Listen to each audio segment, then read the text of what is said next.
कार्तिक पूर्णिमा के महापर्व पर हर की पैड़ी पर श्रद्धालुओं की उमड़ी भीड़। मां गंगा को नमन कर श्रद्धालुओं ने लगाई आस्था की डुबकी। प्रदेश सरकार ने शुरू की आगामी बजट की तैयारी। विभागों से मांगे प्रस्ताव। बजट के लिए 20 दिसंबर तक सभी विभागों को ऑनलाइन प्रस्ताव भेजने के दिए निर्देश। भूबैकुंठ श्री बद्रीनाथ धाम के कपाट शीतकाल के लिए बंद होने से महज 2 दिनों का समय शेष। 17 नवंबर को 9:07 पर कपाट शीतकाल के लिए होंगे बंद। उत्तराखंड में हवाई सेवाओं के विस्तार पर जोर। 5 नए शहरों के लिए हवाई सेवा शुरू करने की तैयारियां। बद्रीनाथ धाम में जल्द 24 घंटे मिलेगी बिजली। पहला गैस इंस्टॉलेशन सब स्टेशन बनाया जाएगा। बैठक में लगी मुहर। लगातार 5वें दिन भी राजधानी दून की हवा बहुत खराब दर्ज की गई। काशीपुर ऋषिकेश में माध्यम रही हवा की गुणवत्ता। आप देख रहे हैं के न्यूज, खबरों का सारथी। नमस्कार, आप देख रहे हैं खबर उत्तराखंड और मैं हूं आपके साथ अविनाश रावत। और बढ़ेंगे खबरों की और उससे पहले चलेंगे अम्बेडकर नगर के कटहरी विधानसभा, जहां पर सीएम योगी चुनावी जनसभा को संबोधित कर रहे हैं।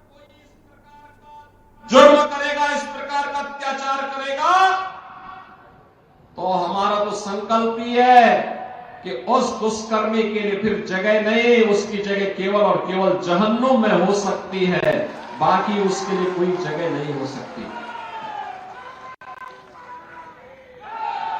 और हमारी सरकार पूरी मजबूती के साथ खड़ी रही उस परिवार के साथ, पीड़ित परिवार के साथ।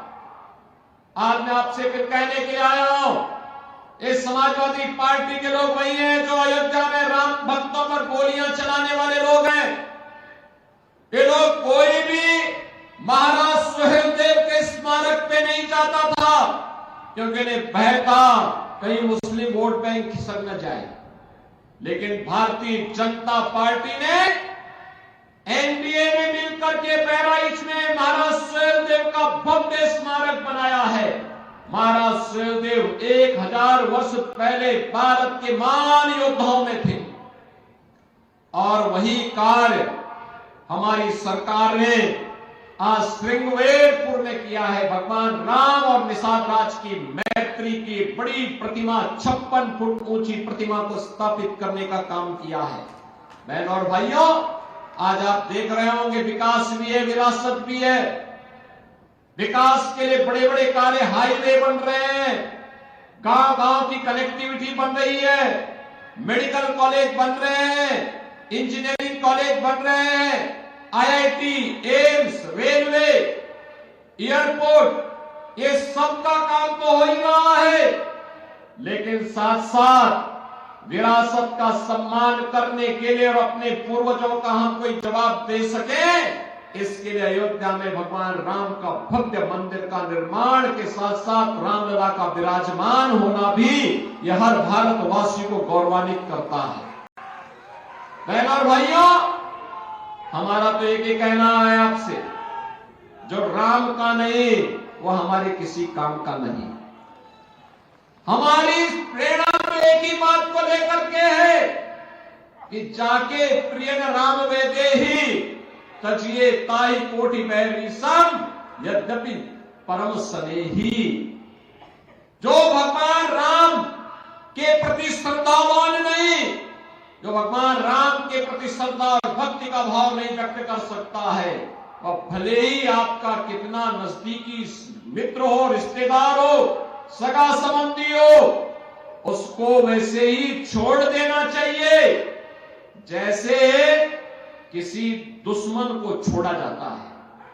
बहन और भाइयों, एक सनातन वाक्य है, और यहां पर तो आपके सामने परम राम भक्त धर्मराज निषाद को भारतीय जनता पार्टी और एनडीए ने प्रत्याशी बनाकर के आपके बीच उतारा है। आपने पिछले 2 वर्ष 2 महीनों के दौरान कटहरी में हो रहे विकास के कार्यों को आगे बढ़ते हुए देखा होगा, यहां की कल्याणकारी योजनाओं को आगे बढ़ते हुए देखा होगा। अच्छा जनप्रतिनिधि चुना जाएगा। याद रखना, वृद्धजनों को वृद्धावस्था पेंशन, निराश्रित महिलाओं को निराश्रित महिला पेंशन, दिव्यांग जनों को दिव्यांगजन पेंशन, पेंशन, हर गरीब के घर में रसोई गैस का सिलेंडर, हर गरीब के घर में उसका स्वयं का राशन कार्ड, हर गरीब के घर में 5 लाख रुपए का आयुष्मान कार्ड, जिस गरीब का अपना मकान नहीं उसको मकान बनाने की सुविधा भी होगी, और जिस गरीब के पास रोजगार नहीं उसके लिए रोजगार की सुविधा भी होगी। यह भारतीय जनता पार्टी की सरकार आज आपको देने के लिए पूरी प्रतिबद्धता के साथ काम कर रही है। और इसीलिए हमारी सरकार ने तय किया है कि जीरो पॉवर्टी के लक्ष्य को हम प्राप्त करेंगे, यानी गरीबी पूरी उन्मूलन की दिशा में हर गरीब को हम सशक्त बना करके स्वावलंबन की ओर अग्रसर करेंगे। इसके लिए सर्वे का काम चल रहा है। जिसके पास मकान नहीं मकान मिलेगा, जिसके पास आयुष्मान का कार्ड नहीं आयुष्मान का कार्ड मिलेगा, जिसके पास राशन कार्ड नहीं उसको राशन कार्ड मिलेगा, जिसके पास पेंशन की सुविधा नहीं उसको पेंशन मिलेगा, जिसके घर में बिजली नहीं वहां बिजली मिलेगी, जिसके घर में पानी नहीं उसको पानी देने का काम करेंगे। बिना भेदभाव के सबका साथ और सबके विकास के साथ कार्य आज सरकार आगे बढ़ाने का काम कर रही है। और इसीलिए आज मैं आपसे कहने के लिए आया हूं, इस समाजवादी पार्टी कांग्रेस के लोग गुमराह करने के लिए आएंगे, तमाम प्रकार की बातें करेंगे, लेकिन बहनों और भाइयों ये विरासत को अपमान करने वाले लोग हैं, ये प्रभु राम की परंपरा को अपमानित करने वाले लोग हैं, ये किसानों के साथ, युवाओं के साथ, नौजवानों के साथ अन्याय करने वाले लोग हैं, ये बेटी और व्यापारी की सुरक्षा में सेंध लगाने वाले लोग हैं। इनको अब आगे बढ़ने का अवसर कतई नहीं देना है, नहीं तो ये लोग फिर, इनकी विरासत क्या थी, इनकी विरासत अगर देखना हो तो खान मुबारक ही समाजवादी पार्टी की वास्तविक विरासत है। अतीक अहमद और मुख्तार अंसारी इनकी वास्तविक विरासत है। ये भारत के देवी देवताओं को, भारत के महापुरुषों को सम्मान नहीं देते। डॉक्टर लोहिया तो इसी अम्बेडकर नगर की धरती पर पैदा हुए थे, लेकिन आज की समाजवादी पार्टी डॉक्टर लोहिया और आचार्य नरेंद्र देव के मूल्य और सिद्धांतों से भटक चुकी है। और इसीलिए मैं आपका आह्वान करने के लिए आज आया हूं कि बहनों और भाइयों, भारतीय जनता पार्टी ने, एनडीए ने, राजभर पार्टी ने, निषाद पार्टी ने, अपना दल ने अपने प्रत्याशी के रूप में श्री धर्मराज निषाद को आपके बीच में आपका आशीर्वाद प्राप्त करने के लिए इस उपचुनाव में उतारा है। मेरी आप सबसे विनती होगी, धर्मराज निषाद को भारी बहुमत से विजयी बना करके आगे बढ़ाना है, उन्हें विधायक चुन के भेजना है, कटहरी के विकास को द्रुत गति से आगे बढ़ाना है। आप सब सहमत हैं? सभी लोग सहमत हैं? धर्मराज निषाद को भारी बहुमत से चुनाव जिता करके भेजेंगे, सभी लोग बना के भेजेंगे। तो 20 नवंबर को पहला कार्य होना है, पहले मतदान और फिर जलपान। पहले मतदान और कमल चुनाव चिन्ह पर इन्हें विजयी बना के भेजना है।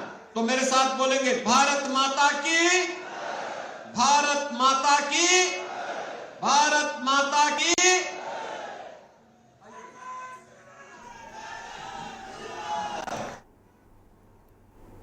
और अम्बेडकर नगर के कटहरी विधानसभा क्षेत्र से आप सीएम योगी को सुन रहे थे। और अब बढ़ते हैं खबरों की ओर। खबर आपको लक्सर से बता रहे, जहां हरिद्वार स्टेट हाईवे पर भीषण सड़क हादसा, यात्रियों से भरी बस पेड़ से जा टकराई, ट्रैक्टर ट्रॉली को ओवरटेक करते समय हुआ हादसा।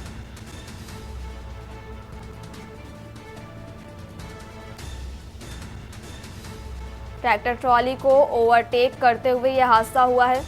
और खबर आपको लक्सर से बता रहे हैं, जहां हादसे में आधा दर्जन से अधिक लोग भी घायल हुए हैं।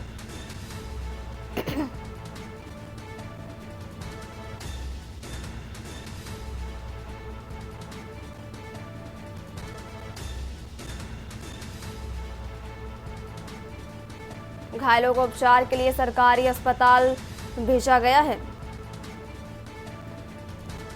राजस्थान से हरिद्वार गंगा स्नान करने आ रहे थे यात्री।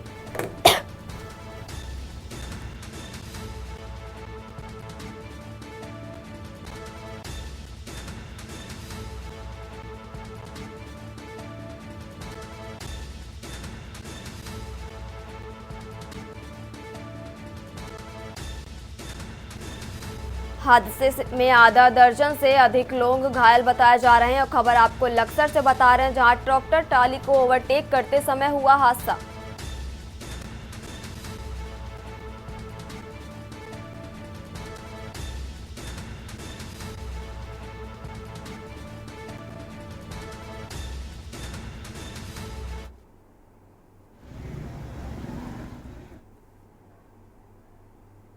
बढ़ते हैं खबरों की ओर। मेरठ के दौरौला में रुड़की में शादी समारोह में शामिल होने आ रहे बारातियों की कार दुर्घटनाग्रस्त हो गई। हादसा इतना जबरदस्त था कि कार के परखच्चे उड़ गए और कार लगातार 100 मीटर पलटती हुई जा गिरी। हादसा मंगलोर हाईवे पर गुड़ मंडी के पास हुआ। हादसे में 4 लोगों की मौत हो गई और 4 घायल हो गए। घायलों को हायर सेंटर रेफर किया गया।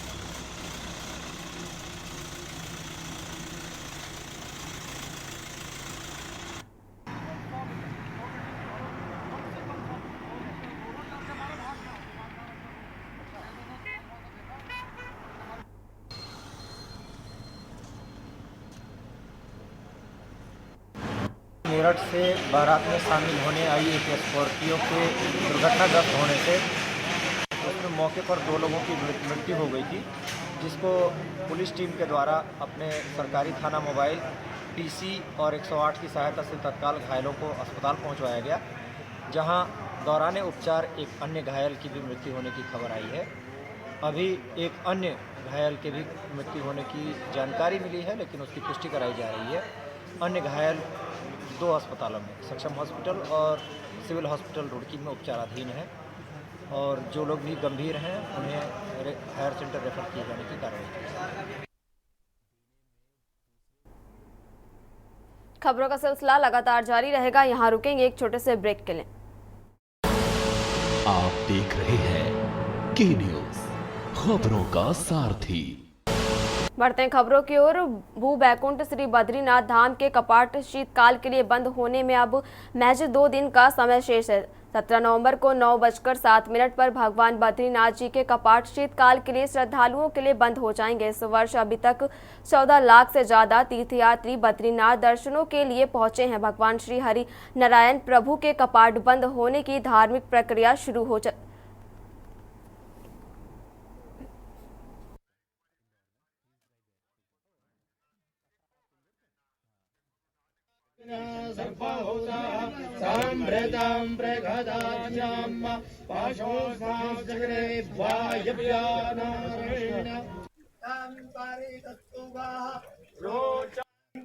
रोचना देवी जो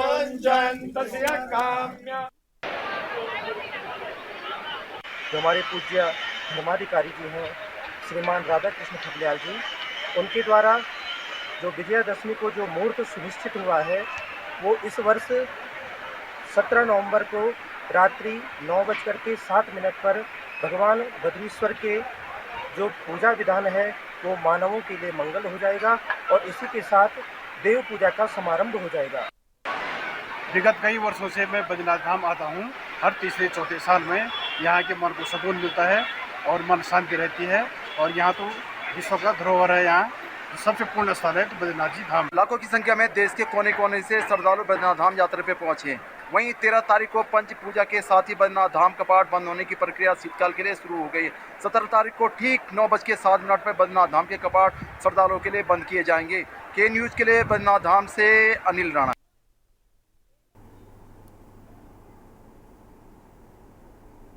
बढ़ते हैं खबरों की ओर। विश्व प्रसिद्ध कालागढ़ टाइगर रिजर्व के पाखरो और वतनवासा गेट 15 नवंबर यानी आज से पर्यटकों के लिए खोल दिया गया है। पर्यटक इन दोनों जोन में अब डे विजिट के अलावा जंगल के अंदर रात्रि विश्राम का भी लुत्फ उठा सकेंगे। पर्यटकों का शुक्रवार को केटीआर प्रशासन ने वतनवासा गेट पर भव्य स्वागत किया। सुबह 6:30 बजे वतनवासा गेट पर पर्यटकों को स्वागत करने के बाद पर्यटक इस गेट से हल्दू पड़ाव गए, जहां वो अन्य जीवों का दीदार कर सकेंगे।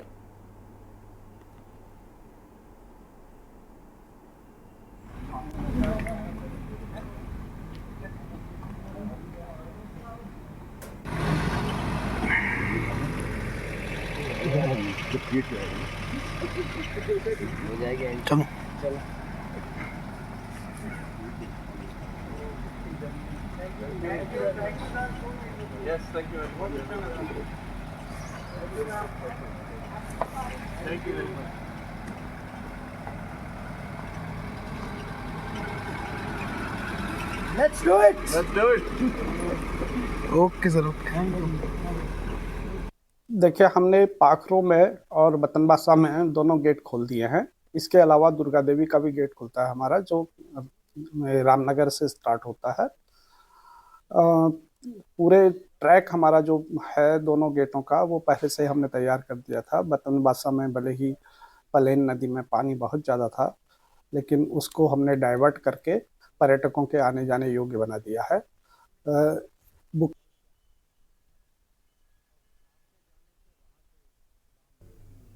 बढ़ते हैं खबरों की ओर। देहरादून के रिस्पना पुल पर देर रात्रि सड़क हादसा हो गया। ट्रक और ऑटो की भिड़ंत में ऑटो चालक की दर्दनाक मौत हो गई। वहीं पुलिस ने मौके से ट्रक चालक को भी पकड़ लिया। बताया जा रहा है कि ट्रक शहर से रिस्पना पुल की ओर जा रहा था, तभी एक ऑटो बैक होकर अपनी दिशा में जा रहा था। इस दौरान एक निजी अस्पताल के बाहर ट्रक व ऑटो के आमने सामने से जोरदार भिड़ंत हो गई। टक्कर इतनी जोरदार थी कि ऑटो पूरी तरह से क्षतिग्रस्त हो गया।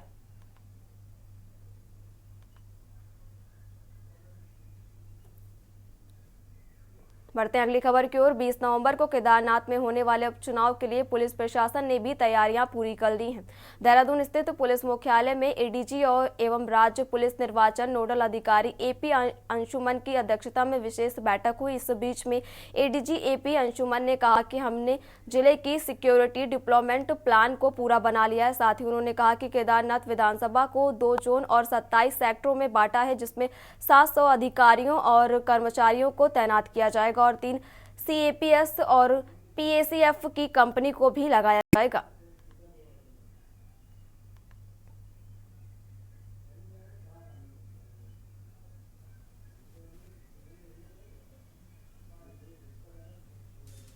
बिल्कुल सही कहा। आगामी 20 नवंबर को उपचुनाव होने हैं और 23 को मतगणना होगी। उस संबंध में हमने एक वीडियो कॉन्फ्रेंसिंग करी थी जिला पुलिस अधीक्षक और तमाम जितने भी पुलिस अधिकारीगण हैं उनके साथ में। हमारी सुरक्षा की जो सिक्योरिटी डिप्लॉयमेंट प्लान होती है वो हमने तैयार कर लिया है। साथ में पूरे उपचुनाव को मतगणना जो विधानसभा क्षेत्र है उसको हमने 2 जोन और 27 सेक्टर में बांटा है। करीब 700 पुलिसकर्मी, अधिकारी एवं कर्मचारी इसमें शामिल होंगे और साथ में 3 कंपनी सीएपीएफ की और 1 पीएसी कंपनियां भी डिप्लॉय की जा रही हैं। हमने जिला पुलिस अधीक्षक को प्रिवेंटिव एक्शंस लेने के लिए भी निर्देशित कर दिया है और वो कार्रवाई कर रहे हैं। जो वेपन डिपोजिशन की कार्रवाई होती है वो भी हो गई हैं मोरलेस।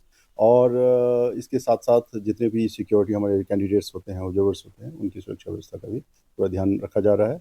साथ में जो स्ट्रांग रूम है उसकी भी सुरक्षा के लिए जो इलेक्शन कमीशन ऑफ इंडिया के गाइडलाइंस है उसके मद्देनज़र उनको निर्देशित कर दिया गया है। और अब बढ़ते हैं अगली खबर की ओर। हल्द्वानी से बरेली फन सिटी गए मुखानी के केवीएम स्कूल के छात्रों के दल में एक छात्र की संदिग्ध परिस्थितियों में मौत हो गई, जिसके बाद परिजनों ने स्कूल पर लापरवाही के आरोप लगाए। मामले में परिजनों द्वारा स्कूल प्रबंधन के खिलाफ पुलिस को लिखित तहरीर दी गई है, जिस पर पुलिस कार्रवाई करने की बात कह रही है। आपको बता दें कि चिल्ड्रन डे के मौके पर मुखाने स्थित बम स्कूल के छात्रों का दल बरेली फन सिटी गया था, जहां 12वीं की छात्र अचानक बेहोश हो गई और उसके बाद छात्रा की मौत हो गई। परिजनों का आरोप है कि स्कूल प्रबंधन की लापरवाही से यह सब कुछ हुआ है।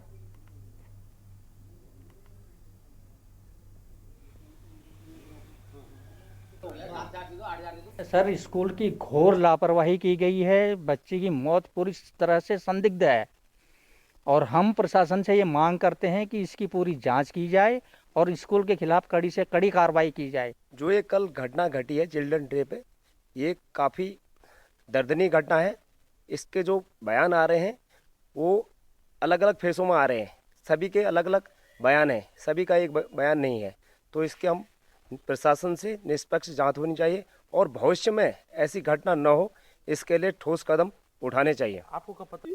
कल स्कूल की घोर लापरवाही के कारण हम लोगों के बीच से चले गई, उसकी मृत्यु हो गई। और बड़ा दुख का विषय है कि यूपी पुलिस को इसकी पूरी घटना की जानकारी, जैसे अभी हमें मीडिया के माध्यम से अन्य माध्यम से मालूम पड़ा, यूपी पुलिस को इसकी जानकारी होने के बावजूद एक निजी एम्बुलेंस में बिटिया चोरी छिपे घर में छोड़ने का इन लोगों ने एक षड्यंत्र रचा, जिसको मोहल्ले के लोगों ने विरोध करने पर पिताजी के आने पर बॉडी यहाँ खुद स्वयं परिजन लोग सुधार लाए। पूरी की पूरी लापरवाही स्कूल प्रशासन की है। सबसे पहले तो कॉल करके बताते हैं यहाँ घर पे कि आपकी बिटिया बेहोश हो गई है, हम इसको हॉस्पिटल में ले जा रहे हैं। उसके बाद तुरंत बाद फिर कॉल करते हैं कि आपकी बिटिया नहीं रही। तो इस तरीके से इन्फॉर्मेशन नहीं दी जाती है। उसके बाद मैंने उनको कॉल किया, मैंने यहाँ से नंबर लिया, घर से उनको कॉल किया, मैंने कहा बताइए क्या हुआ। उन्होंने बोला भाई ऐसा ऐसा हुआ, हम इसको हॉस्पिटल में ले गए हैं। मैंने कहा चेक किया डॉक्टर ने? बोला नहीं, गाड़ी में ही चेक किया। मैंने कहा एडमिट किया? बोला नहीं किया। मैंने कहा आप इसको यहाँ रोकिए, मैं आ रहा हूँ। बोला नहीं, सी इज़ नो मोर, हम इसको वापस ले जा रहे हैं। ये बयान थे स्कूल के। आपको कब पता चला? मेरे को इन्होंने बताया था 1 बजे।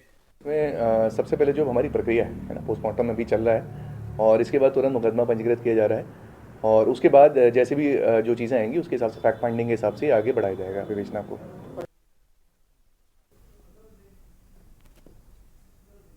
खबर उत्तराखंड में फिलहाल इतना ही। आप देखते रहिए के न्यूज इंडिया। आप देख रहे हैं के न्यूज, खबरों का सारथी।